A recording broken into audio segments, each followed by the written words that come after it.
Ver. Oizinho, gente, tudo bem? Atrasada 1 minuto, hein? Olha lá, vai vendo, tudo bem? Mais um dia aqui na página @Grau Novo Paradigma. Deixa eu dar uma trazidinha isso aqui um pouquinho para baixo.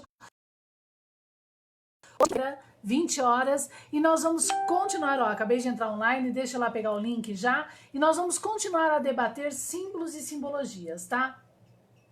Símbolos e simbologias é super importante essa temática, porque por hermenêutica, junto com o dicionário de Chebran Chevalier, né, eu chamo de Chebran Chevalier, mas é Chevalier e Chebran, Jean Chevalier e Alain Chebran, que eu adoro, tá?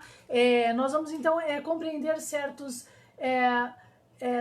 palavras, né, dentro da própria Bíblia e junto com a resistência, junto com a res corpórea, que é o signo arqueológico da Academia de Mersenne, defendido obviamente que por Descartes, né, para trazer mais esse entendimento da coisa e de forma concreta, né? Que a taça, essa taça não mais misteriosa que é a própria res corpórea, é uma pictografia, né?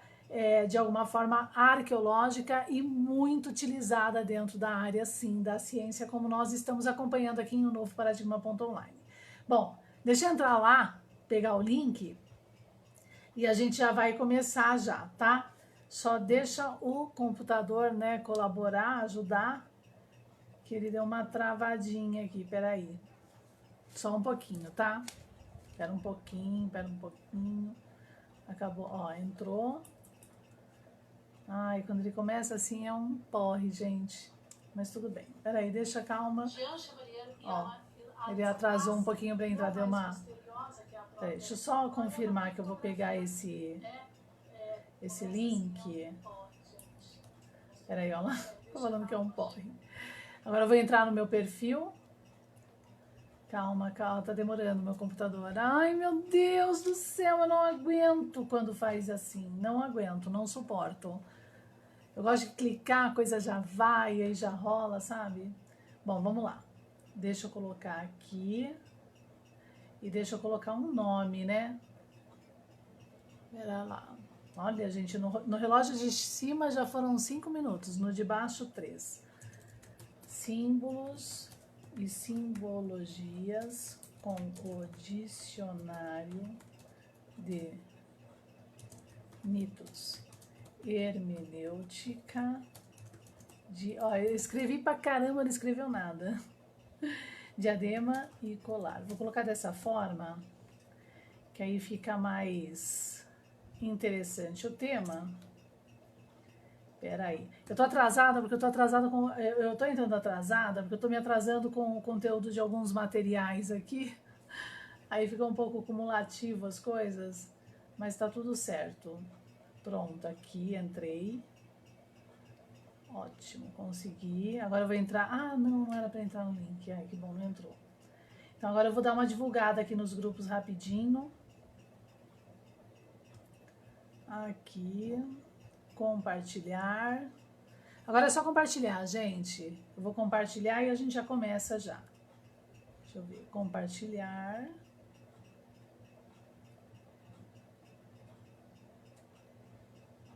Deixa eu ver aqui.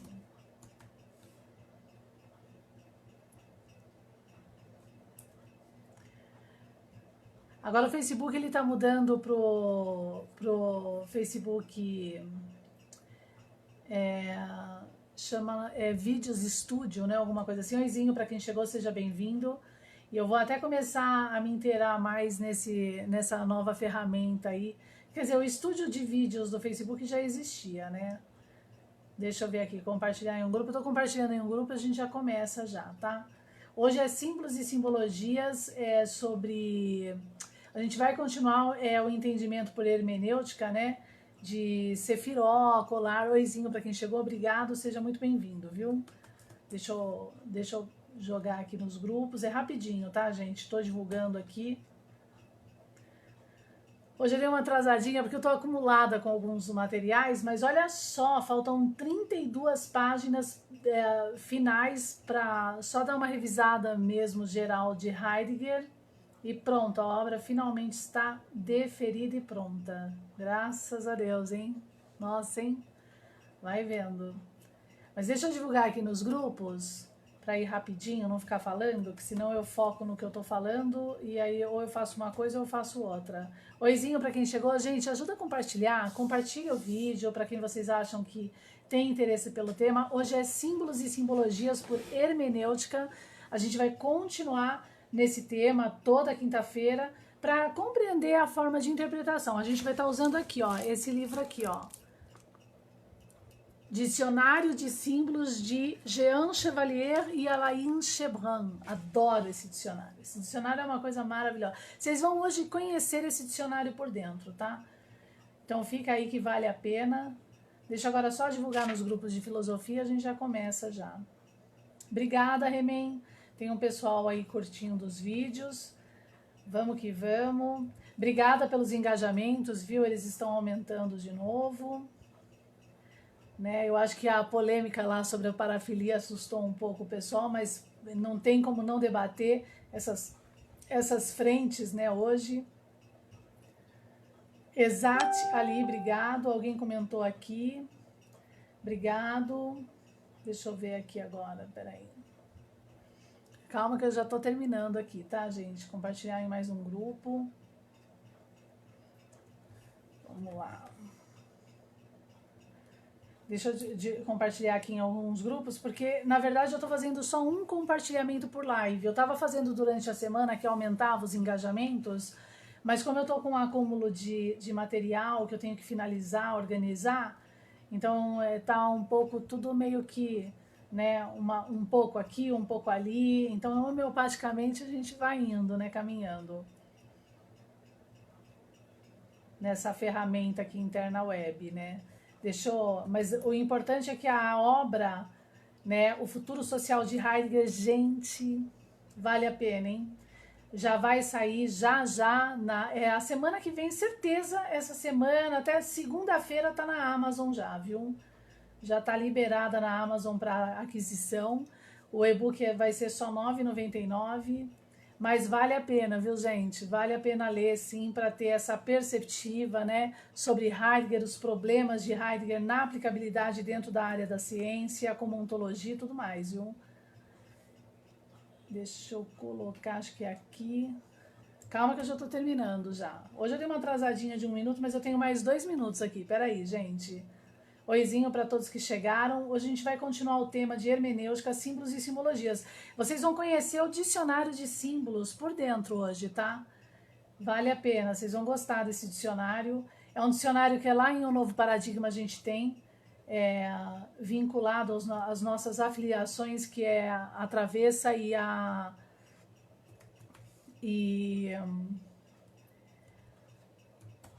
Amazon. Tá? Ele é salgadinho no preço, viu, gente? Eu acho que ele chega a quase R$ 200 o valor. Mas vale a pena. Olha o estado do meu, ó.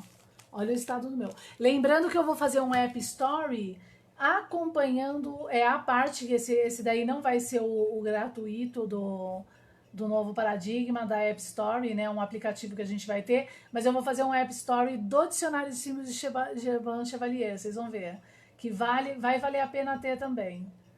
Vamos ver como é que vai ser, que é uma linguagem nova que eu estou me aventurando aí, estou adorando, porque para mim é uma linguagem de programação de aplicativos gratuitos, mas como eles já são praticamente prontos, se você ferve um pouco o cérebro lá, você consegue manusear tranquilo, né? Como eu sou especialista de alguma forma em WordPress, né, em construção de sites, na verdade, já tenho uma certa afinidade com isso.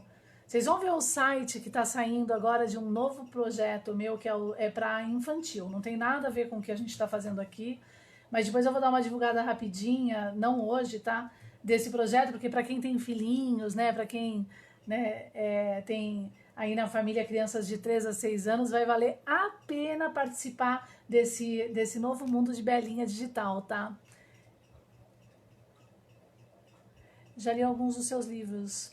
Ai, D'Angelo, obrigado. Já leu algum? Eu percebo lá na KDP, porque a gente tem a gente não sabe quem lê, quem acessa, mas eu percebo sim que tem um pessoal que vai lá, dá uma lida. Que legal, obrigada, viu, que você já tenha tido acesso aos livros. Eu tô melhorando, viu, D'Angelo, os livros, as obras, fazendo uma nova revisão sobre as obras que já estão disponíveis na Amazon, tá? e melhorando, assim, um outro parágrafo, né? Por exemplo, a obra O Ano da Terceira Guerra Mundial tá 100%, viu? 100%. Ela é meio fictícia, aquele teor bem Rainha do Sul, assim, mas ela traz muita coisa para reflexão. Mas a obra de Heidegger, essa é para os expertises mesmo, os que gostam mesmo do tema ontologia, ela tá profunda, viu? Essa daí eu acho que tem que se ler mesmo. Mas muito obrigado por ser um leitor. Só o fato de vocês lerem a obra, comprarem o e-book ou lerem pela Kindle Unlimited, gente, já ajuda muito o nosso conteúdo, viu? Porque a gente ganha lá um centavozinho, sei lá quanto lá por página lida, e isso já acumula um dinheirinho que vai ajudando, sim, numa taxinha aqui e ali dentro das ferramentas que a gente tem que pagar dentro da web, tá? Porque se paga, assim, para poder ter essas ferramentas de forma... que tenham, de alguma forma, mais qualidade aí para o público, né? E facilitando o acesso ao conteúdo e tudo mais, tá? Então vamos lá, mas muito obrigado, D'Angelo Santos, por ser um leitor das minhas obras, Rainha do Sul. Espero mesmo que, né, fico à disposição, caso tenha alguma dúvida, tá?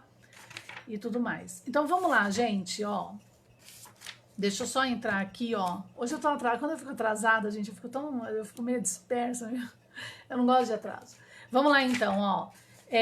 Então a gente vai continuar hoje, oizinho para todos. Quinta-feira já são 20 horas e 12 minutos aqui na página @um novo paradigma. Nós vamos continuar os debates sobre símbolos e simbologias, hermenêutica, interpretando a Bíblia e utilizando esta ferramenta aqui maravilhosa, ó. Dicionário de símbolos, né, de Jean Chevalier e Alain Cherbrand. Mitos, sonhos, costumes, tá? Gestos, formas, figuras, cores e números. Então, a interpretação de cada palavrinha aqui significativa, como coroa, por exemplo, ó, que coroa começa aqui, aqui, é tudo aqui, aqui, aqui, aqui, aqui, olha isso, olha só sobre coroa que tem, até aqui, ó, e depois tem corrente, tá? Olha que bacana. Então, toda essa interpretação aqui de coroa não é só sobre sonhos, não tem nada aqui místico em Chevran Chevalier. Eu falo Chevran Chevalier, mas é Chevalier Chevran, né? Chevalier é Chevran. Eu adoro falar esse nome. Eu uso muito ele nas minhas obras. Então, o que acontece aqui, ó? Todo esse significado que Chevalier e Chevran vão levantar sobre coroa diz respeito aos significados que se davam à coroa dentro dos mitos, né? De alguma forma, na interpretação de sonhos, né, como símbolos e simbologias, dentro dos costumes de vários povos da antiguidade, tá? Dentro dos gestos destes mesmos povos, dentro das formas, dentro das figuras, né, das cores e também dos números, por assim dizer, tá? Veja que corrente, por exemplo, a gente tem muito esse nome, corrente, lá na época da Grécia, né?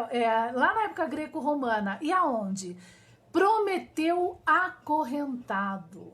Então, corrente tem uma significância, assim, e dado o peso e medida mitológico agora, profunda de entendimento por hermenêutica para desmembrar esta própria palavra dentro desse universo, entende?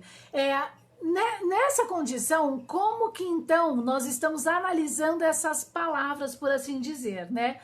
Claro que fisicamente, como elas são na natureza, tá? Tipo, corrente é uma corrente, coroa é uma coroa, mas agora também na sua estrutura de significados diversos, por assim dizer, para então sobreposta essa palavra a alguma coisa, também ter o seu devido e específico significado não necessariamente daquilo do que se é, tá? Como, por exemplo, na condição diadema, que é uma coroa, mas é uma coroa menor, tá? E junto ao objeto arqueológico, como nós analisamos nas lives de quintas-feiras e tudo mais, o que a gente tem ali? A gente tem esse diadema, né, automaticamente dentro do objeto arqueológico, que é um símbolo que contém simbologia, tá? Aqui tá a taça, que é o objeto arqueológico. Nós temos aqui, então, o local desse diadema, que é, de alguma forma, um tipo de um meio arco da coisa, tá? Dando aqui a esse candelabro a ideia também de um copo, tá? E se esse candelabro agora nós substituímos, aqui são os braços e aqui as pernas, um homem, tá? Nós temos então o diadema ou os chifres que saem da sua cabeça. E o que a gente já debateu nas lives anteriores sobre a diferença de cornos, que são fixos, e chifres.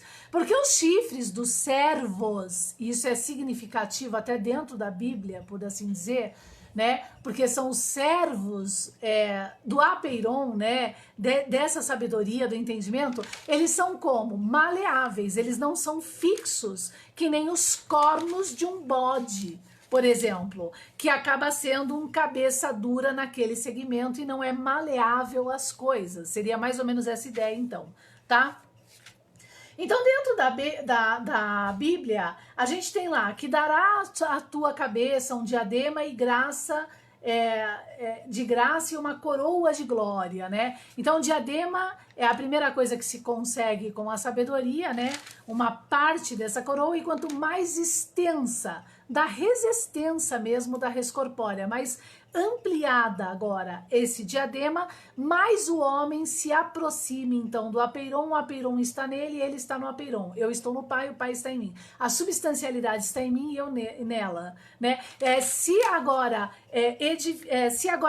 construindo, né, de alguma forma, naquela simbologia também que eu chamo e me utilizo muito dela na obra de Heidegger, o Futuro Social de Heidegger, como sendo o homem vitruviano pleno, que é totalmente diferenciado desse homem de Heidegger construído para ser sem métrica, sem matema e por implosão em si mesmo, por ferramentas de negação e por isso puramente teológico.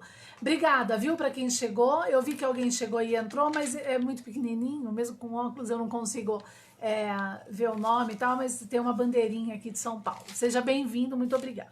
Entenderam, então? Então, a coroa, então, ela tem agora, dentro da própria Bíblia, do manuscrito bíblico, que carrega o objeto, a res corpórea, defendida por Descartes. Boa noite, Sérgio Beck, obrigada, viu? Um nosso seguidor também. Que carrega dentro da Bíblia esse objeto.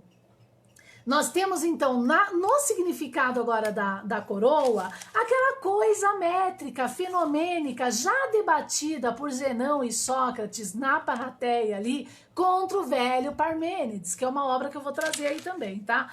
Mas deixa eu finalizar a de Heidegger, já está finalizada, lembrando que a gente vai entrar em Gadamer agora, conforme foi debatido em mesa, tá? Então, vamos lá então, ó, prestem atenção. O que a gente tem aqui então? A gente tem, na condição agora de objeto, de fenômeno coroa, o que eu vou intitular, sempre que eu falar cisalhamento, é aquela movimento da corda, da resistência, mais e menos na coisa.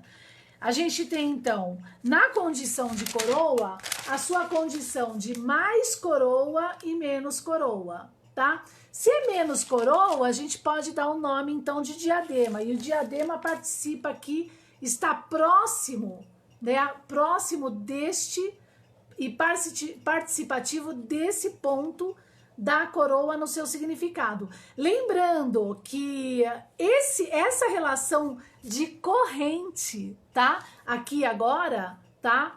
E esse peixinho que nasce aqui, nada mais é do que a primeira proposição de elementos de Euclides resolvida do triângulo. Tá? E que no curso de Euclides, gente, é apresentado, façam o curso de Euclides, a taxinha é só R$35, tá? É uma taxa única, vocês vão ter por 60 dias os vídeos ali para apreciar, se envolver, e eu vou ficar disponível também para colaborar com dúvidas, tá? Vamos lá então, ó. Então aqui, ó, na condição de mais e menos coroa, o que a gente vai sobrepor agora sobre a mesma res extensa da res corpórea por entendimento da coisa, que é o valor 3,2 do relógio. 3,2, 3,2, enquanto a corda 5, horizontal 5 e 5, descrita na obra de Dante Alighieri, a Divina Comédia, é a constante desse pulso, tá? Então, fica o cisalhamento ali da corda ondulando entre mais e menos da coisa. Olha que legal, né? Então, o que a gente tem aqui? De mais e menos coroa, né? Que pode ser, então, ou um diadema, né? Ou a coroa na sua totalização, a gente também tem sobreposto uma coroa mais sutil e uma coroa mais ampla, lembrando que as extremidades da leitura tendem sempre à condição negativa de produto. Em que sentido? No nosso pH, né, se a gente tem um pH que excede o valor 7, alcalino demais a gente morre, se é também ácido demais a gente morre. Tem que ter então um módulo da coisa, tá? E ao mesmo tempo, agora aqui, nesse mais e menos, a gente pode sobrepor a mesma coisa aqui da coroa e agora ter dois tipos de coroas, tá? Que seria então a coroa do bem e a coroa do mal.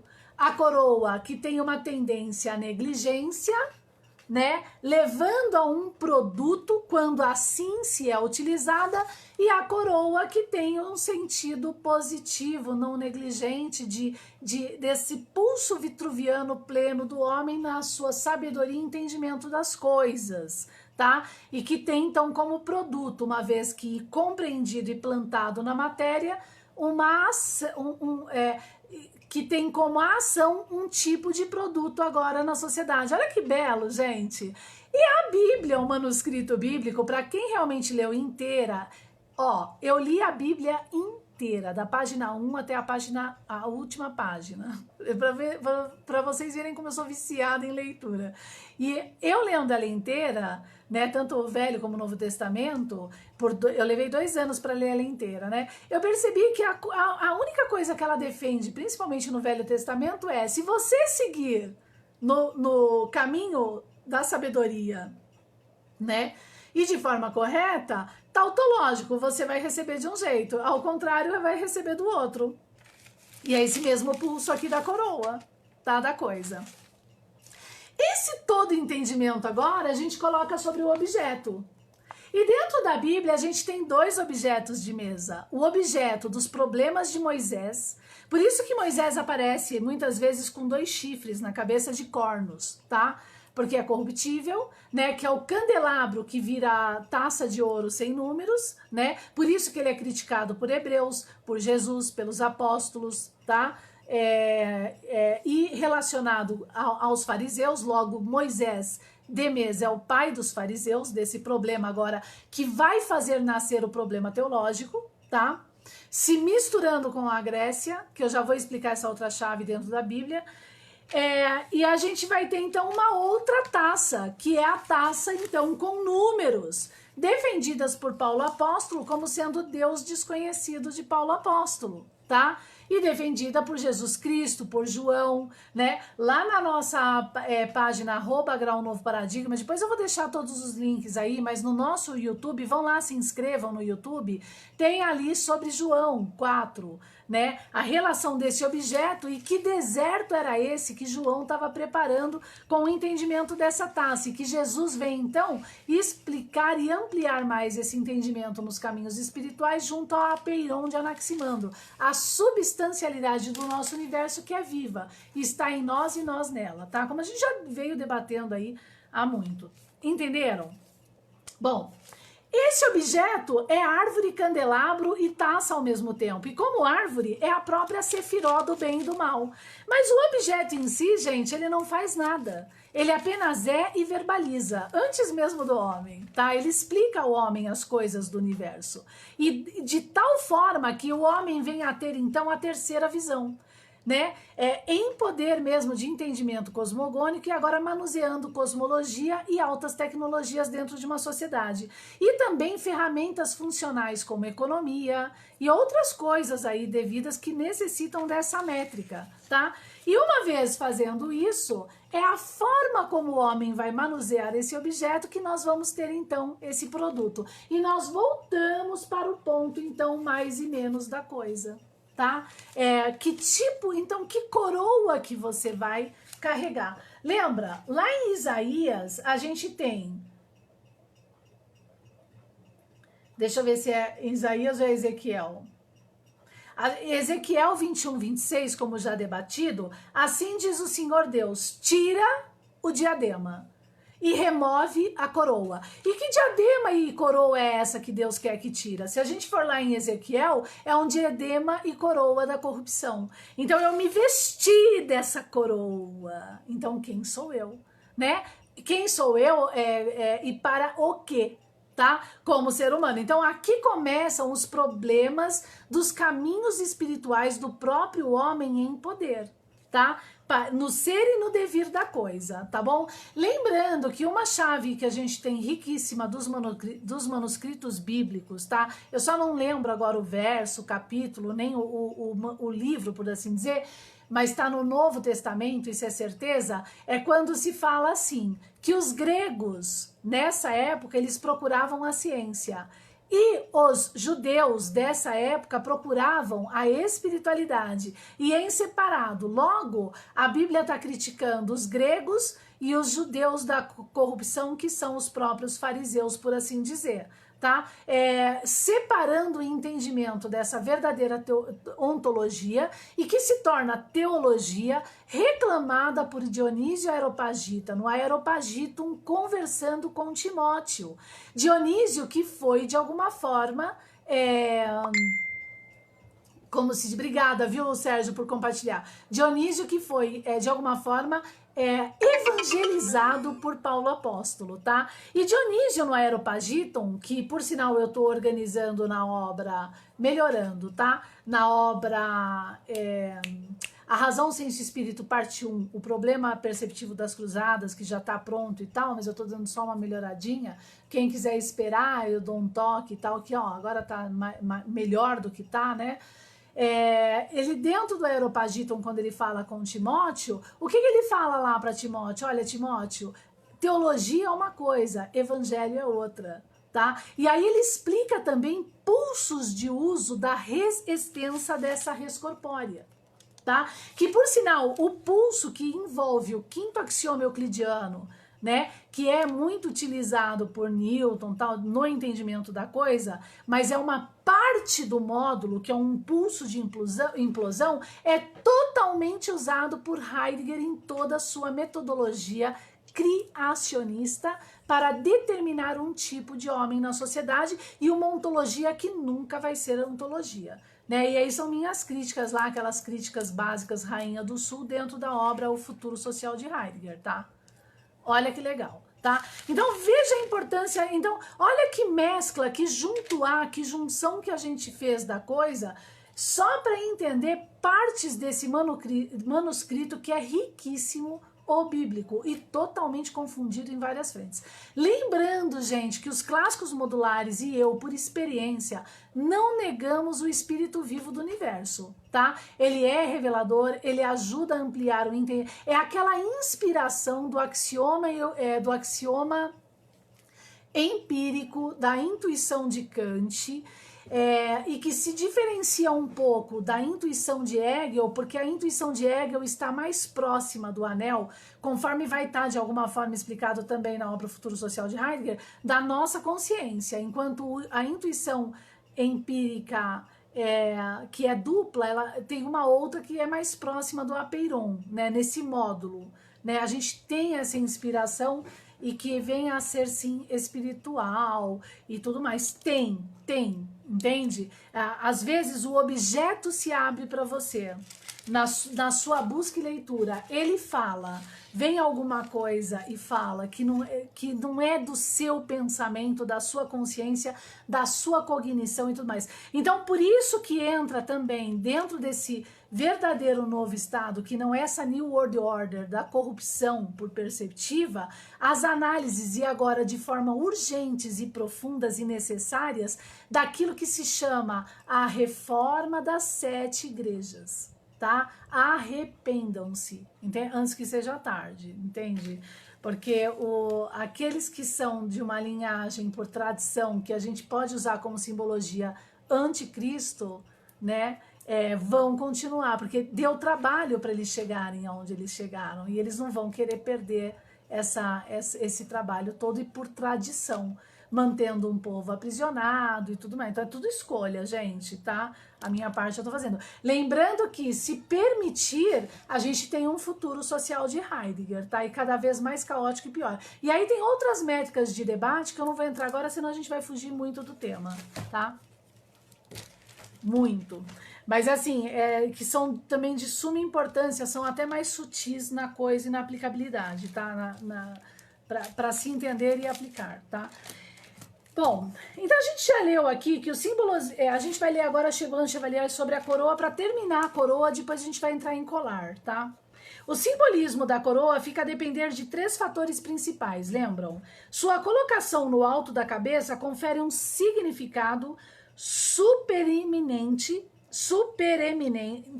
ela participa não só dos valores da cabeça, cimo do corpo humano, mas dos valores do que sobrepuja a própria cabeça. Um dom vindo de cima, tá? Então aqui, Chevalier e Chevalan já falaram tudo, né? A coroa é um dom vindo de cima. E por isso, no próprio objeto arqueológico, na taça, dentro do manuscrito bíblico, né? Ela vem do apeiron para o homem. Né? O homem tá aqui tá a coroa na cabeça, aqui tá o corpo do homem, né? Esse ponto aqui é o logos, tá? Então ela é um conecto, apeiron, homem, apeiron, tá vendo? É através dela, então, que se tem esse junto a e essa junção agora. Só que a coroa, para se ter, e conforme os próprios manuscritos bíblicos, exige o quê, gente? Sabedoria e prática na terra. Ela não é solipsista, fantasmagórica e mística, tá? Da inspiração. Ela é modular. Ela tem e recebe a inspiração, como está aqui em Chevalan Chevalier, vem a inspiração do alto, mas também o homem está na sua relação com esse alto, tá? E como o homem está na relação, não é implodido, é cogitando, né? Compreendendo, se elevando e aplicando coisas que, com sinceridade, coisas que caminham ao repouso, porque a gente pode até ser sincero no ódio, a gente pode ser sincero em coisas negativas, entende? É isso que eu quero dizer, né? Que fique para os expertises essa batalha e debate, né? Mas é o resultado do repouso por sinceridade que agora conecta esse homem, esse vaso limpo, né? Esse todo vaso, né? Com o apeiron e vice-versa. Através, então, desse ponto da coroa. Aonde está a coroa? Aqui no cérebro, tá? Então, é nessa extensão agora, tá? Então é um caminho estreito, não se ganha a coroa por sorte, tá? Deus não joga dados, né? Aí começam as críticas e tal, tá? Ela assinala o caráter transcendente de uma realização qualquer bem-sucedida, né?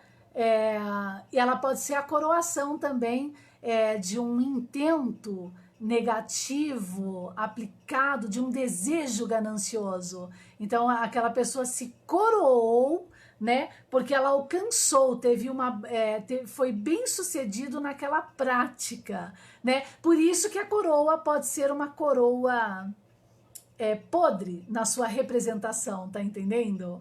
Né? Então quando a gente coloca um rei, com uma coroa podre, a gente já tem todo um significado do estado de caráter e alma daquele rei. Entende? Aí começam as críticas simbólicas, olha que coisa bela, né? E aí é uma outra linguagem, né? Que vem aí riquíssima nessa relação, entende? De leitura agora da nossa própria sociedade, tá? Por assim dizer, tá? Entre símbolos. Então, o peso e medida do símbolo e simbologia começa agora a se fortificar aqui e nesses codex dentro da própria história e dialética, tá bom? Bom, já observe, agora eu pulei um pedação aqui, tá, gente? Deixa eu só ver aqui que Márcia pode revela ao mesmo tempo que força subir. Peraí, deixa eu só ver aqui. A coroa, ela simboliza uma dignidade, um poder, uma realeza, o acesso a um nível de forças superiores. Essa é a boa coroa, a bela coroa, a coroa de verdade, a verdadeira coroa, tá? Então, por isso que Jesus é o rei, né? Mas querem Lúcifer como rei. Olha o significado agora alegórico das coisas, né? Jesus tem a estrela, mas querem Lúcifer e a sua estrela, né? E a estrela nada mais é do que a própria res corpórea. Só que a estrela de Lúcifer não tem números. A estrela de Jesus tem números. Ela não se vela, tá? Olha que peso e medida de significados e importância. Lúcifer tem cornos, ele não tem chifres que são maleáveis, tá? E por isso que ele é sim a representação do anticristo e a representação agora dos próprios anjos caídos e dos anunas, tá? Vamos a essa outra simbologia de entendimento da coisa. Quando eu falo você é um anuna, eu tô falando que você é um réptil, tá? Eu tô reduzindo aquela capacidade estelar que o homem poderia ter numa aliança universal e ter asas para voar nessa aliança a uma condição de réptil, entende? Porque não dá, entende? O homem não dá. Ele não consegue entender a responsabilidade e como se deve viver em sociedade com o poder da coisa que foi dado a ele, tá? Então, ele é o anjo caído na representação, ele caiu da aliança universal, né? Por quê? Porque ele não é capaz de carregar as coisas com responsabilidade dentro da... Ele como homem, sobrepuja o seu próprio irmão por poder e ganâncias, tentação, aqueles problemas dos vícios e tal, tá bom? Por isso, gente, que eu tenho como Rainha do Sul uma outra crítica profunda, né? Que é o problema de grupos aí atuais querendo imputar, né, entre os seus nichos, a ideia de idolatria à extraterra. Entende? Extraterra agora vira Deus, vira ícone de idolatria, ao contrário de compreensão e arqueológica, porque esse objeto não nega na arqueologia a existência de extraterra, tá?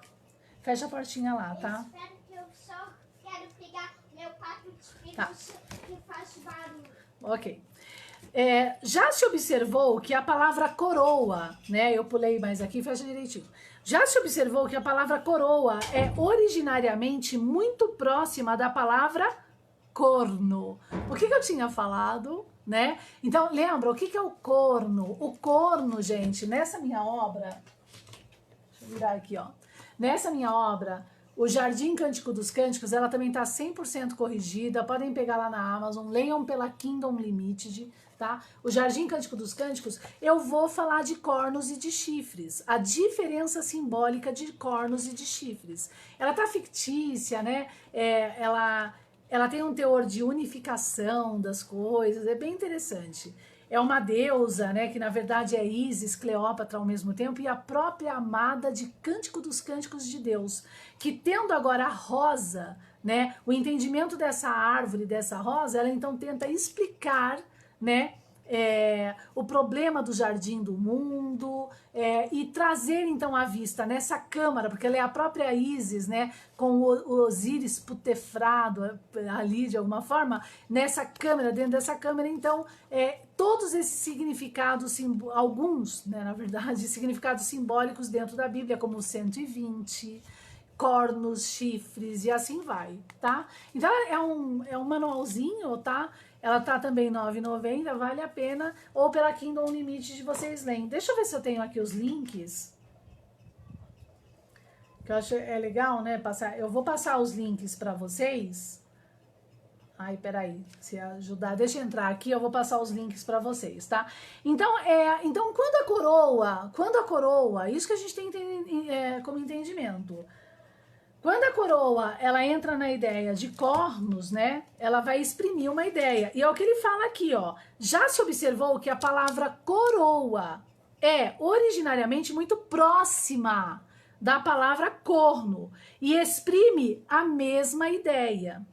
A de elevação, poder, iluminação, né? Uma e outra se elevam acima da cabeça e são insígnias do poder e da luz. Olha só. Ai, mas tá vendo? Ele falou. O Shiban, esse é um problema também determinístico da tradição, da historicidade, história factual, da interpretação, da relatividade, por assim dizer. Não. Ele não falou. Ele abriu um leque para agora a condição de filosofia sobre a coisa, né? Em que sentido?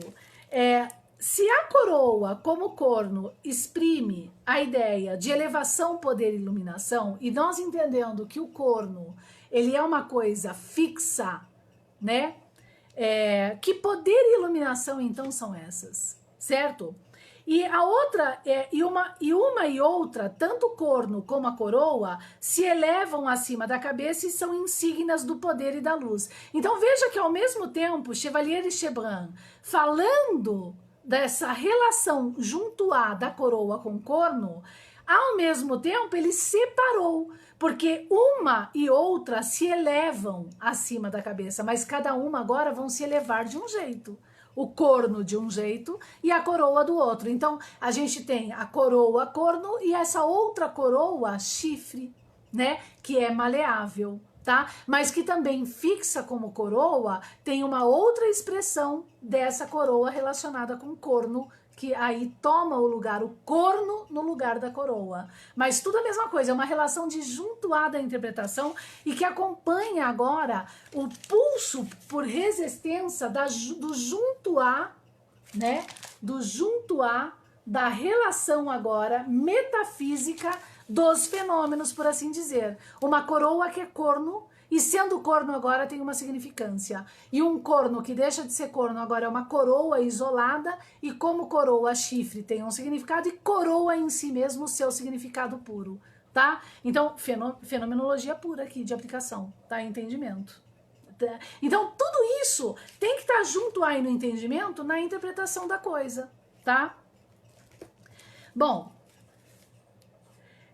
a coroa foi outrora ornada de pontas também, que figuravam como os cornos, raio de luz. Mas o que são o raio de luz dos cornos? Tá? Pena que eu não posso mostrar aqui, mas eu tenho aonde que eu tenho esse objeto? É um objeto arqueológico, eu vou desenhar ele aqui para vocês, que eu achei o máximo quando eu encontrei ele na arqueologia, que é assim.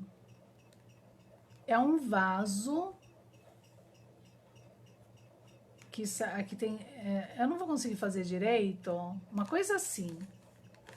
É um vaso aqui arqueológico que sai essas duas pontas aqui, sabe? É mais ou menos isso, tá?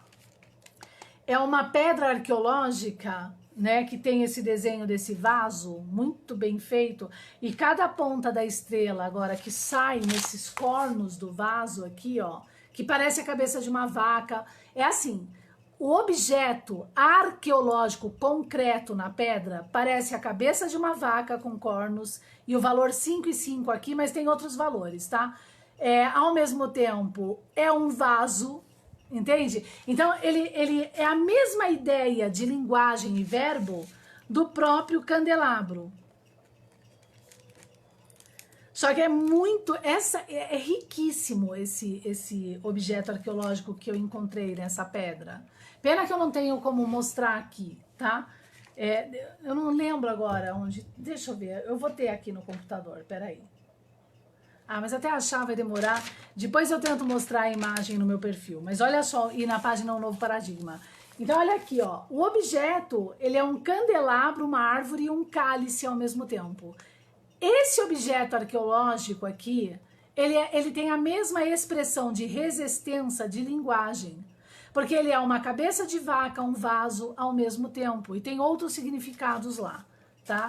Quando eu encontrei ele, eu falei, nossa, o cara que fez isso dominava o signo arqueológico, que veio antes, que já existia antes mesmo de Jesus, tá? Que é a taça carregada por Jesus.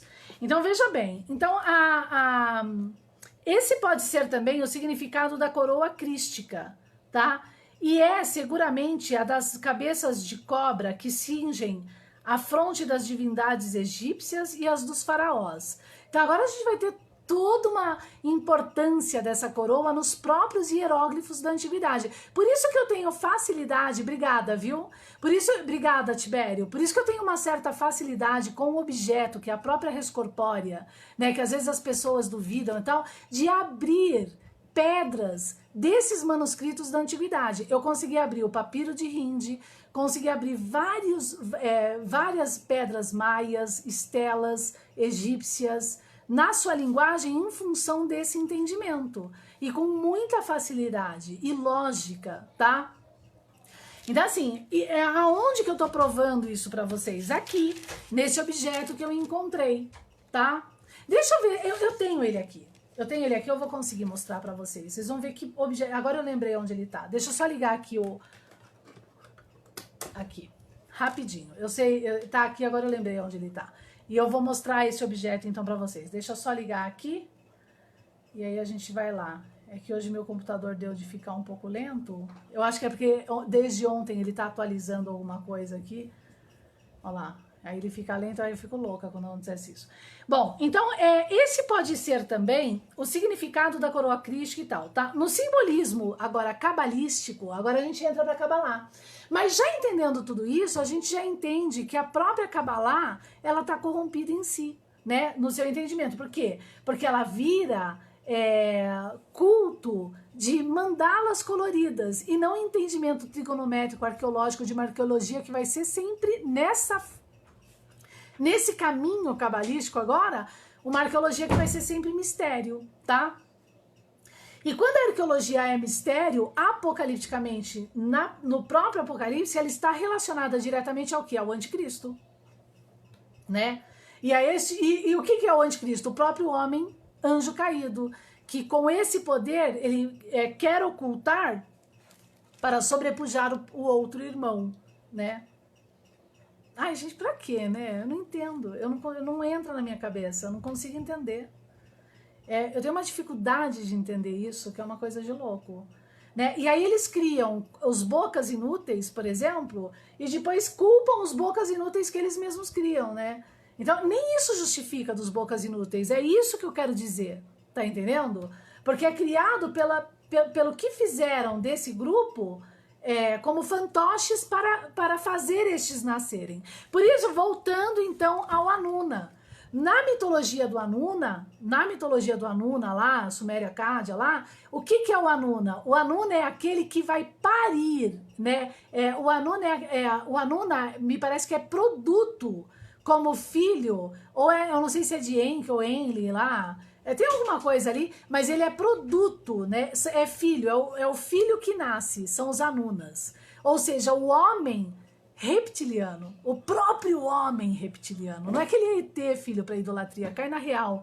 Na sua real significância, o homem réptil, o homem sangue frio, que mata por poder, anjo caído, sem asas, que sobrepuja o outro homem, assim vai. Henrique, a gente combinou, fecha a porta.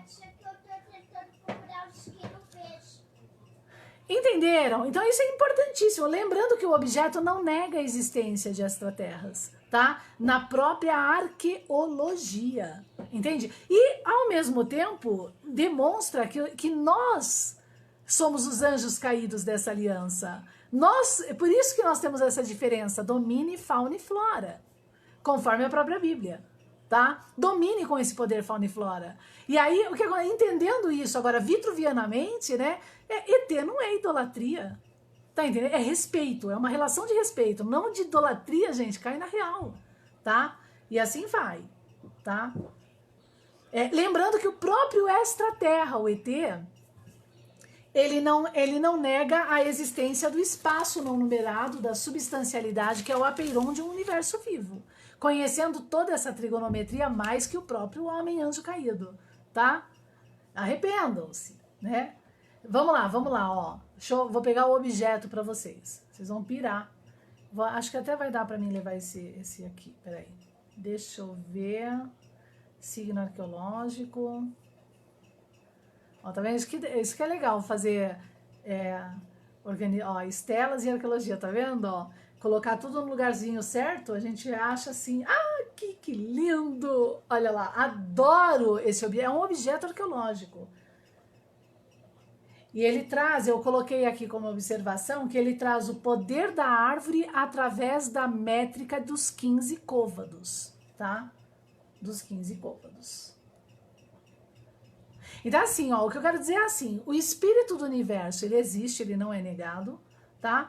Mas o extraterra também existe, entende? Agora, o cara, quando ele fica só na ideia do espiritual, né, de Deus e do espiritual, ele tá implodido, aí é o problema teológico. O cara que fica idolatrando ET, ateísta, que seja, ele também tá implodido, porque ele tá negando o apeiron. Então ele também é teológico, dá a condição de pulso agora da coisa, tá entendendo? Então isso é importante, agora no módulo da interpretação das coisas, porque é equilíbrio, é entendimento, é eu sou, né? E de tal forma que eu consigo dominar fauna e flora e no plantio e na colheita vigiar o que se planta e o que vem a ser colhido, né? E é óbvio que nesse caminho o espírito é ascensionado cada vez mais e mais. São as próprias defesas clássicas, gente. Calma que tá abrindo aqui, tá? Bom, no simbolismo cabalístico, a coroa Keter, tá?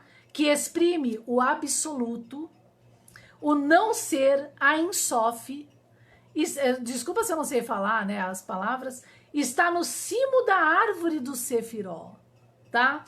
Então, a coroa Kéfer, a árvore é essa, ó. A coroa tá aqui, né? E o não ser, que é o não numerado, tá aqui, tá? É o mesmo pulso métrico que a gente debateu, só que agora mitologicamente transformado em Sefiró. Sem números, para criacionar um tipo de prática, que é o problema agora judaico dos fariseus, tá? Então, veja bem, dentro da Sefiró também tem a linguagem do objeto, tá bom? É isso, não é que é do judeu, não é. Tem a linguagem que foi corrompida também para ser um tipo de caminho. Então, aí é o que a gente está debatendo de terça-feira. O que é Israel? Não é Israel Estado. Israel Estado não é a promessa, tá? Israel é simbolicamente a ideia de um povo mundial, de uma arqueologia lá atrás, que não é nem mais judeu, porque os judeus se tornaram fariseus no caminho. Entende? E daí a gente tem aqueles que agora é um tipo de hebreu e um outro hebreu da coisa, tá? Então essa arqueologia ela tem que ser puxada de tal forma. E aí o que acontece? Quando vem a taça, isso a gente tem na própria história, já abriu a imagem, já vou mostrar. Na própria história dialética, quando a taça vem, o cara vira e fala, não, é minha, ela é judaica. Aí o outro fulano fala, não, ela é minha, ela é cristã. Aí o outro fulano fala, não, ela é minha, porque ela é ciência da Academia de Mersenne. E aí fica um empurrando a cara do outro. Outro problema de caminhos espirituais do próprio homem. Entende? Porque eles não conseguem se adentrar agora nos detalhes de um passado que pela quântica, a nova teoria das cordas praticamente não existe, para pontuar e compreender que é de todos. E por isso, dentro da própria Bíblia, Jesus fala, eu não tenho religião, eu sou de todos, ao mesmo tempo que ele não é, porque todas as coisas estão corrompidas, tá? Deixa eu virar aqui, ó, vamos lá ver a imagem. Deixa eu ver se eu consigo trazer a imagem aqui, peraí, primeiro, que eu vou conseguir. Peraí, deixa eu ver se eu consigo trazer ela aqui. Ai, consigo! Olha só que joia! Olha, vocês vão amar essa imagem, gente. Ó, vamos lá. Vamos lá. Olha aqui. Não sei se vocês conseguem ver, eu vou melhorar, peraí. Deixa eu levar assim, ó. Olha que coisa, gente. Ai, peraí, não. Deu pau aqui. Peraí, eu vou ter que tirar daqui, será? Aqui, assim dá, ó. Olha a imagem, gente. Peraí. Olha só, é arqueológica, tá? É uma pedra arqueológica. Então, o que que a gente tem aqui, ó?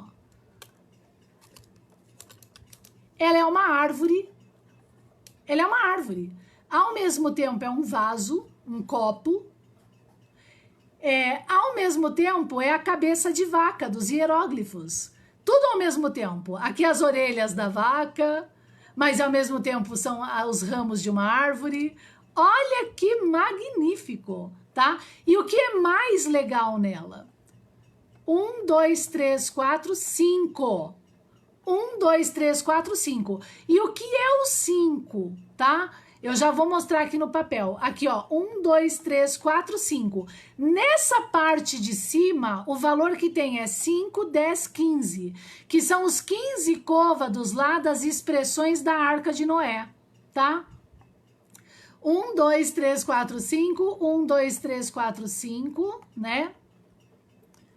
2, 3, 4, 5 e 10 aqui. E o total dela é 25, tá? E esses dois pontos à parte também é simbólico da trigonometria, da resistência, tá bom?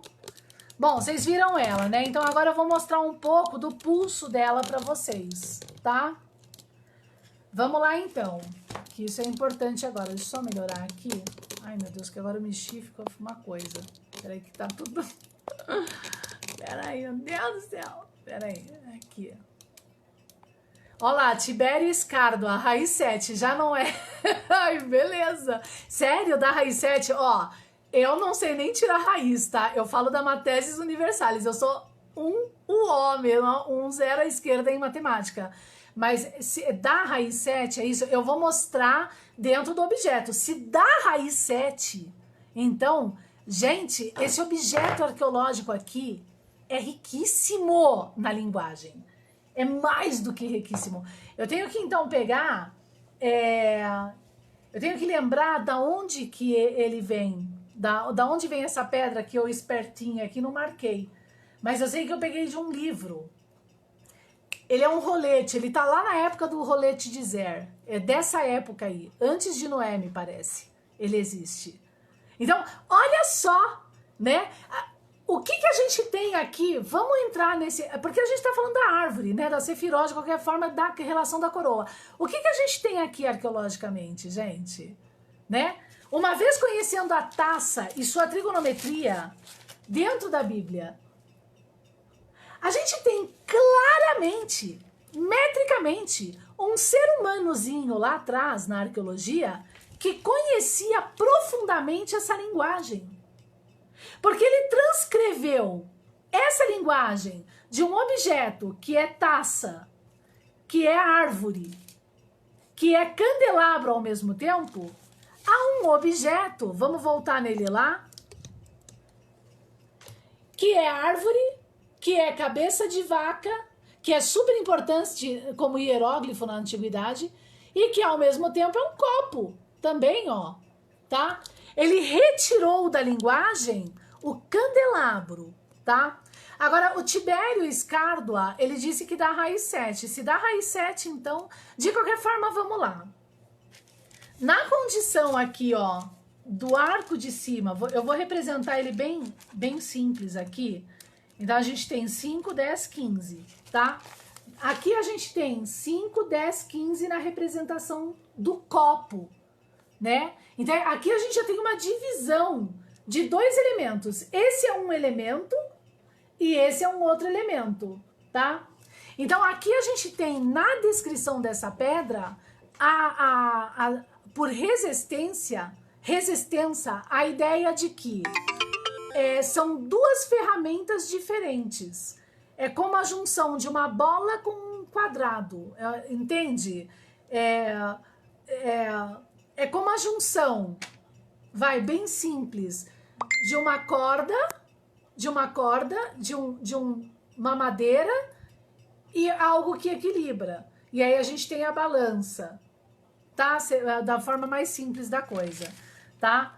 Mas obviamente que deve ter aí uma relação muito mais ampla da perspectiva tecnológica. Então a gente tem aqui dessa antiguidade, tá? Olha como a gente foi reduzido por causa de um problema arqueológico que se tornou mistério por corruptibilidade, tá? Que esse é o jogo da coisa. Esse é o problema da historicidade, história factual positiva. Então a gente tem aqui, ó, um valor super importante, que é o valor 15. Lembra no objeto? O 15, nas chaves de Daniel bíblico, é 15, 150, 1.500, 1.000, milhares e milhões. Se ele é 150, quer dizer que aumentou o objeto. Entende? Essa que é a ideia perceptiva quantizada da coisa, do objeto arqueológico na leitura. E 15 é um valor que entra, 150, 15, nos valores de Noé dentro do manuscrito, tá? E que tem relação também na leitura, conforme João 4 e o que eu já puxei, ele vai ter uma relação, prestem atenção, com o valor 105.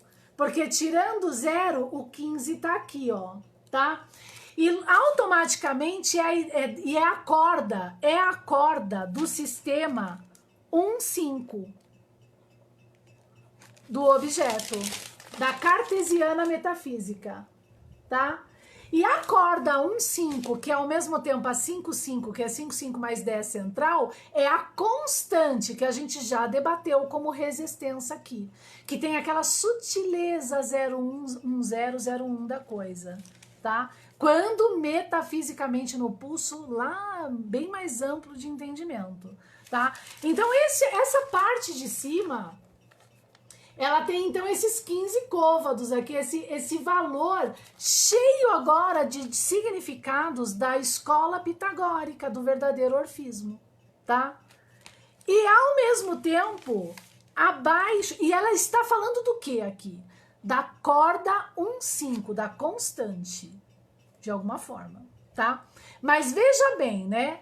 Só que olha que engraçado, ela tá falando da constante. Olha só outra linguagem que tem aqui.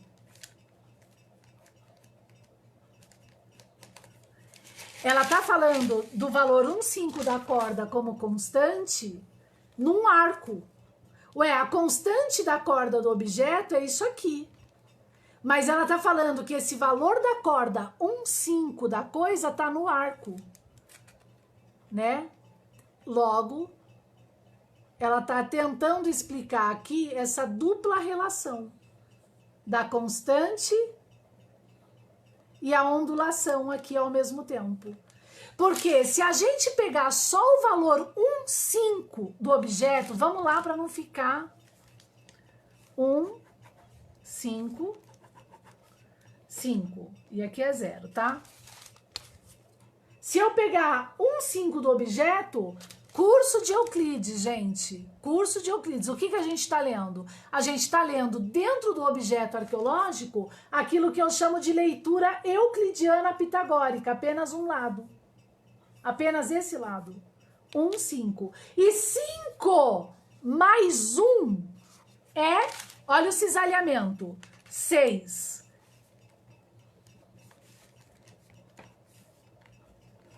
E 5 menos 1 é 4. 5 mais 1 é 6. 5 menos 1 é 4. O próprio objeto arqueológico, a própria expressão de números fixos dele. Então era assim que os antigos pensavam, raciocinavam. Entende? Para começar a manusear e criacionar as coisas com esse objeto, tá? Por isso que Hitler, Napoleão era maluquinho, tá? Vamos lá de novo, ó. Nesse objeto arqueológico, nessa parte de cima agora, entendendo que o 5, 10, 15, os tais 15 côvados, tá no arco, O que a gente tem embaixo aqui? A gente tem 5 e 5 da corda. Olha o 5 e 5 aparecendo aqui, ó. O 5 e 5 no objeto. Vamos lá voltar para o objeto arqueológico. Aqui, ó. 5, 5. 5, 10, 15, 5, 5 da coisa. Tá? Olha que legal. Que é a própria árvore, né? A tal, e virou Sefiró, culto de mandala. E que tá aí, gente. Aí tem um monte de corruptibilidade já. A gente tá falando de arqueologia com símbolos e simbologias. Então, essa é a linguagem que a Bíblia fala. O Egito, as 4 cidades do Egito que tinham a língua de Canaã. Que não é o Egito da destruição, que participa das cabeças da prostituição, que inclui como império o império de Sete, que mata Osíris. E que está descrito como filho de Adão, do problema do homem Adão, agora em Gênesis 5, dentro da própria Bíblia, tá? Olha a unificação da coisa, né? Cleópatra, Ísis, né? Essa coisa toda. Mas vamos lá então, gente. 5 e 5... é a corda constante do signo arqueológico. Então, o que o objeto está falando? Já que 15 está no arco e 5 mais 1 é 6, ele está obviamente falando desse cisalhamento aqui de pulso, ó. Ele está dando essa expressão totalizada na coisa, tá vendo? Tá? Lembrando que aquela bolinha que aparece aqui e bolinha que aparece aqui é um sistema também importante, tá? De linguagem. Que é a sobra, o tal fluxo de controle. Porque pode ser 5 mais a bolinha 6. 5 na bolinha fica no 5. Né? Se a bolinha for 0, receptiva. Aí quer dizer, estou ampliando mais essa resistência da coisa.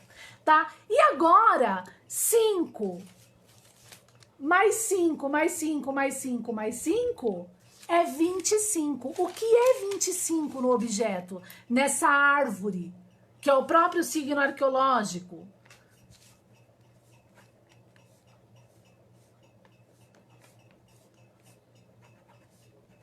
Aqui a árvore, com os seus números fixos descritos dentro da Bíblia, que é o próprio signo arqueológico, tá? Se aqui tem valor 5, aqui tem valor 0, é o valor 50, certo? 50 dividido pela parte de cima e pela parte de baixo, que é 2, é 25 cada quadrante, o valor de cada quadrante do objeto. Então, esse objeto arqueológico, tá? Que eu vou mostrar de novo. Esse objeto arqueológico, ele está descrevendo e dizendo, falando do quadrante do sistema, que tem valor 25, que Einstein conhecia, tá? Ótimo, então se esse valor, como Tibério Scardua, não sei de onde ele tirou a raiz 7, porque eu não manjo, né? Tá relacionado à raiz 7, tem lógica, porque o quadrado do sistema do objeto arqueológico sempre tem em si a circunferência. E aí a gente tem agora uma simbologia que aparece dentro da própria Bíblia, em Ezequiel, daquele objeto que tem rodas. 1, 2, 3, 4 rodas e uma circunferência no quadrado maior. Porque é um quadrado com 4 quadrantes e tal, ó. E a gente agora tem uma outra linguagem hieróglifica do próprio objeto arqueológica para análise e trigonométrica de pulso, tá? Veja, a estrela de 8 pontas e tita do objeto, que abre e fecha, como a gente explicou, no valor do infinito 8, tem um verbo, uma verbalização, e agora esse objeto que a gente especulou na arqueologia traz um outro verbo, uma outra verbalização e até mais complexa, olha que chique, né? Por isso que a arqueologia não pode ser mistério e ela é super importante agora para resgate. Os arqueólogos precisam estar na mesa com esse potencial, tá? Com o objeto. Por isso, olha o que a gente tem então na mesa. Os filósofos teoréticos né, organizando a ontologia agora, toda uma ontologia do passado. Olha o trabalho, é um trabalho maravilhoso, né, mas olha o trabalho ao mesmo tempo. Aí na sequência a gente tem os matemas, obviamente, os físicos e os arqueólogos também, numa mesa. Olha que coisa chique, né, e chutando Maria da mesa, porque aí entra a espiritualidade do homem, né, que é mais chique ainda, é que eu acho o máximo. Coroando Lavos, né? Aí o jogo a coisa é feia mesmo, né? Isso já nem conta uma outra história que eu ainda vou vir a contar, mais pessoal, né? Que ainda sobra ainda, né? Mas tudo bem, a gente chega lá. Bom, deixa eu mostrar uma outra imagem para vocês, para provar que ET não é idolatria, tá? Que a relação do homem, ela deveria ser uma relação tranquila, né? Na relação universal, e lembrando que o próprio ET, viu, queridos? O próprio ET não nega a existência de Deus, tá bom? Mas não desse Deus idólatra, tá? Mas de um Deus de respeito, de um universo vivo que está em mim e eu estou nele, ok?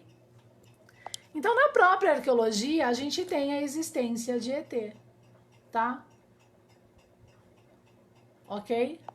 E que, junto com essa trigonometria, esse objeto que descreve cosmogonia, metafísica e tal, não é mistério nenhum, né? E começa, então, a provar, a justificar de forma clara o que nós representamos como homens, que nós realmente somos os anjos caídos, porque parece que a gente não aprende, né, de época em época com esses problemas. Porque nós somos humildes. O que está escrito lá em Provérbios, que a gente está debatendo de terça-feira? Que Deus não gosta dos simples, tá? Essa mesa não é de simples. Nem o simples, ele precisa ter esse potencial de cogito. E aí, se ele não tem, o problema é do homem poderoso, né? O problema é do homem de poder que não corrige, né? Que lava suas mãos que nem Pilatos. Olha quanta coisa agora por hermenêutica desmembrada, tá? Bom, da Sefiró. Então, o absoluto e o não ser está no cimo da Sefiró, né? Que não é esse objeto arqueológico não, tá? É a Sefiró o objeto arqueológico, que não é a Sefiró cabalística. Mas ele só tá dando um pulso métrico da res extensa, que é a própria Sefiró, a árvore bíblica agora, que pelos fariseus foi corrompida no seu entendimento e virou cabalá aí, colorida para mandá-la para culto com cobra Kundalini nas costas, entende? Então o que a gente tem aqui agora? A gente tem aqui a coroa, ó, né? A gente tem o Kéfer, o absoluto, e ao mesmo tempo não ser. A coroa, então tá onde? Tá no valor 6 do objeto. Não só no valor 6, como no próprio 369 de Tesla, tá? Porque os números fixos desse local do objeto é o tetraedro 369, tá? E que como 9, 9, 18, e sendo 18 ao mesmo tempo na qualidade pitagórica órfica de leitura 81, e conforme Chevalier, é o céu dos céus. É o ponto máximo de quantização trigonométrica do objeto, que chegando a esse ponto máximo converge e aí forma uma nova onda sobre ele mesmo, na condição agora de energia. Tá? Mas modular, que se retroalimenta. Que é então a própria expressão do arco do Sol e da proposição 18 de Euclides, que vai ainda aparecer aí no cursinho de Euclides, certo? Prestem atenção. É em função desse 9, tá? E que tem ali nos cortes do objeto o próprio 1335 de Daniel Bíblico, é em razão desse 9 que eu consegui desmembrar o papiro de Hindi. Porque o papiro de Hindi fala desse 9, tá? Ó, né? E aí a gente não é levado a sério, né? A gente tem que ter aí um diploma, não sei que diploma, né? Assim, eu acho isso tão cruel, gente. Eu fico indignada. Aí meu filho é agredido na escola, tá? Por 2 vezes. Né? A gente tá mesmo num sistema do horror, né? Num sistema do horror. Mas tudo bem, essas coisas também vão ser resolvidas, tá? Bom, só os deuses e os faraós ostentavam coroas no Egito. Então, só os deuses e os faraós no Egito, agora desse Egito da destruição, conforme a própria Bíblia, porque a Bíblia tem, vamos lá nessa frase, ela é muito clara, a Bíblia é sim, sim, não, não, tá? Né? Dionísio Areopagita desse evangelho é o cara, junto a Timóteo, tá? Mas você não para de entrar aqui? Espero que eu saiba muito, né? Deixa eu ver aqui, ó. Cidade, deixa eu ver se dá assim. Eu nunca sei o versículo correto, mas é de suma importância esse versículo ao entendimento. Mas tá em Isaías, se eu não me engano. Já estamos terminando, tá? Isaías 19:18. Naquele tempo haverá 5 cidades, e 5 é o valor do equilíbrio na qualidade órfica da interpretação da coisa, do próprio objeto, sua res extensa, né, o valor da corda constante. 5 cidades da terra do Egito, que falarão a língua de Canaã, que é essa língua que eu vos mostro, arqueológica. E farão juramento ao Senhor, na dignidade, né, dos exércitos, né, porque isso tem a ver também com a questão do sacrifício contínuo das chaves de Daniel bíblico, tá? Um exército precisou ser levantado por causa do problema do sacrifício contínuo dessa coroa da corrupção, tá? Seria essa a interpretação. E uma destas cidades se chamará, depois do ponto e vírgula, cidade da destruição. Então, na métrica aqui de Isaías 19:18, a gente tem 5 cidades. Olha que belo a interpretação agora métrica, junto com a resistência da res corpórea. No quadrado do objeto, a gente tem 4. A quinta cidade é a circunferência. Tá? 1, 2, 3, 4, 5. 4 cidades são de Canaã. E a quinta? A quinta, que deveria ser o equilíbrio, o que ela é? Ela é a cidade da destruição. Porque ela, crescendo demais, sobrepuja a verdade. Ela, crescendo demais, sobrepuja a verdade. Entende? É aquela ideia métrica do 8º, que é o 8º na métrica apocalíptica, que agora sobrepuja as 7 cabeças do dragão, da prostituta, e se torna um corpo só da corrupção. Então, essa cidade da destruição é a que destruiu a verdade arqueológica, sobrepujando a que era 5 cidades de Canaã. E agora não é mais. Tá? Porque ela foi sobrepujada. E que tem uma relação agora com o problema da cabeça, nome Efraim dentro da Bíblia, que é aquela cidade que era Canaã, ou a própria pedra Betel, que eu trago também para entendimento aqui, tá? Que era Betel, né? Que antes era a luz, essa pedra era a luz do entendimento. Aí por Nimrod se tornou o Betel, de betume da arca, e aí por Nimrod Betel, da sua torre de Babel, que cresce demais, como homem para ser poder, né, numa forma de dinastia, e consequentemente de Betel se torna a pedra Galeede do problema de Jacó, que a gente já debateu aqui, tá? E que é então questionado por Jesus com a samaritana. Vão lá no YouTube, João 4, em João 4 sobre esse problema. Lá em João 4 tá explicado lá no YouTube. Certo? Então, olha quanta coisa da interpretação. E olha como a gente vai se conhecendo, né? E aí você vê essas atrocidades, né? E o povo não tá nem aí para esse passado, nem o poder, nem a mídia, Nem ninguém, não tá nem aí. Ah, não, mas vamos idolatrar ET, vamos permitir Heidegger na ciência. Ai, não, a teoria da quântica é uma coisa nova, alguém tá falando alguma coisa, entende? Mas ser em si, por cogitatio mesmo, né? E usar a verdadeira arma da coisa, que é a caneta aqui, ó, para um futuro social mesmo, firme e forte, né? Pensando sim no irmão, tá entendendo? Porque aqui não há simples, então levantar esse simples, né? Porque os simples eles precisam ter cogitatio para cobrar o produto Estado, que não deve ser um Estado de homem sobrepujando os irmãos, o próprio homem, né? Lava minhas mãos, né? É assim que se faz, né? Lava as minhas mãos. Mas até quando? Né? Até quando?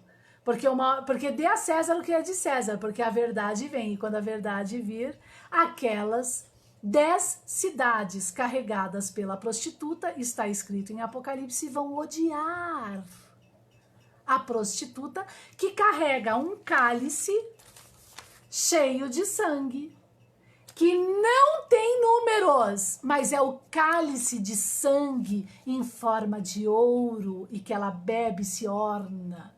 Eu sou pobre, tá? Eu sou a mulher de Apocalipse na alegoria 12, entende? Que traz e que o dragão quis engolir, mas não conseguiu. Aí a terra ajudou porque tem relação com 144 mil, aí tem toda uma coisa aí, tá? Oi, o Tibério tá falando que sair da idolatria exige esforço. Isso é uma verdade. O reino de Deus se conquista à força. Eu não acho. Eu acho que o reino de Deus você conquista pela sabedoria, né? E assim, pela métrica mesmo. Por isso que entra aquela alegoria, mas é uma métrica agora, no teor apocalíptico, que tem que ser, infelizmente, com vara de ferro. Porque se não imputar a vara de ferro, por causa do problema cauterizado, né, do próprio homem, também não vai virar ampola. A coisa é feia, né? E a vara de... Mas é uma vara de ferro que não é uma vara de ferro de campo de concentração anticristo, né? Sabe, é uma luta mesmo agora, midiática principalmente. Midiática principalmente. Se ganha pela mídia, gente. A mídia. Eu vejo assim, né? Mas já não é da minha alçada, né? Bom, então entenderam? Deixa eu ver mais aqui, ó. Então só os deuses e os faraós ostentavam coroas no Egito. Porque era lei. É lei. Só os elevados vão ter a coroa, a sabedoria dessa arqueologia. E o resto vai entender que essa arqueologia é mistério. Mas chegou a um ponto que dentro das próprias salas de iniciática, nem os iniciados têm a relação desse poder. O acesso a isso agora. Eles mesmos, pelo bode, literalmente, são enganados. Tá? Desse um bloco de iniciação, né? Dos outros nem se fala. Então veja o problema. E aí entra um problema métrico que eu coloquei numa nota dentro da obra de Heidegger. Porque o homem carpe diem, né, do poder e por tradição determinística, que é a positiva e desse problema da corrupção, fazendo de uma arqueologia mistério, para hoje, deixando a sua herança, ele até pode aí se aliar, vai simbolicamente, alegoricamente, ao anticristo para manter essa tradição, tá? Mas amanhã na métrica, esse grupo, por guerra entre eles mesmos, vão ficar mais de minutos e mais de minutos. Até uma hora que ninguém sabe. Ninguém vai saber mais da verdade. Nem os menores, nem os maiores e nem o próprio do poder, que já nem vai saber mais o que está fazendo lá.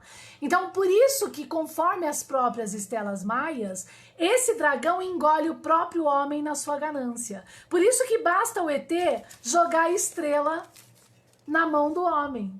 Ignorante. E aí a gente tem nas chaves de Padre Vieira o problema da ignorância, né? Que é sempre esse desejo não organizado. Por isso que também, para esse poder que não quer que o senso comum e nem o iniciado venha a entender dessas verdades, eles instituem uma teoria da quântica do desejo. Deseja tudo que você vai ter. mas não cogite, que são os tais sinais não uniformes que fazem parte agora dessa estrutura que falaram para mim não falar terceiro Reich, mas eu entendo como terceiro Reich, tá entendendo? Mas é um tipo de um terceiro estado que já vem por tradição aí na história e que ao mesmo tempo é o oitavo ou esse quinto aqui da métrica. Esse quinto da métrica, que é a cidade do Egito da destruição que sobrepuja a verdade. Tá entendendo? E agora toda essa métrica tem que ser invertida, né? Tem que ser invertida, né? Num teor apocalíptico da coisa, para que por resistência a coisa não caminhe para o futuro dessa forma caótica, tá? Só os deuses e os faraós e tal. E o ateu, A-T-E-W, é o ornato de cabeça sagrado de Osíris. Ate, é o Ati, eu acho. E compõe-se da mitra branca. Jesus não tinha mitra como símbolo, então agora aqui começa toda uma história de caminho de interpretação. Gente, isso só com a coroa. Olha o que a gente abriu só com a palavra coroa. Agora com todo esse cogitatio, né, todo esse entendimento, a gente volta para ler a Bíblia. E a gente começa a entender, e aí a gente começa a se tornar eu sou o mesmo. E aí a entender quem somos, aonde estamos e para onde vamos, tá? E assim vai, né? E aí tudo é uma escolha, tá? E olha a limpeza. Então esse é o terror, o terror, né? É o terror também, né? Mas é o teor de varrer agora a casa. Que é um terror também, né? Porque olha como a casa tá. Né? Isso nem varrer, mas é conforme as chaves de Padre Vieira, né? Nem faxina, né? A gente já tá entrando nos fundamentos de Descartes, vai ter que demolir mesmo, né? Pra reorganizar. A coisa ficou tão feia, né? E aí é tudo alegoria também, tá? Então, ó que legal, né? Eu acho que foi riquíssima essa aulinha, essa live, não é aulinha não, é live de hoje. Espero que tenha edificado. Obrigada, e até agora sábado, lembrando que eu não sei se é esse sábado, como vai ser, a gente vai estar com um convidado especial em um novo paradigma, na verdade uma convidada, tá? Que vai trazer, gente, um conteúdo riquíssimo de Pitágoras, tá? Numa filosofia circular que só vai acrescentar a todos nós, para que depois, junto a isso, a gente venha trazer mais material da relação agora desse conteúdo, ela é doutora em história, tá? Desse conteúdo, juntamente com, obviamente, o signo que é arqueológico, tá? Obrigada, então, é isso aí, nos conectamos, né? E para o alto, tá bom? Um grande beijo, então, gente. Obrigada e até sábado. Tchauzinho.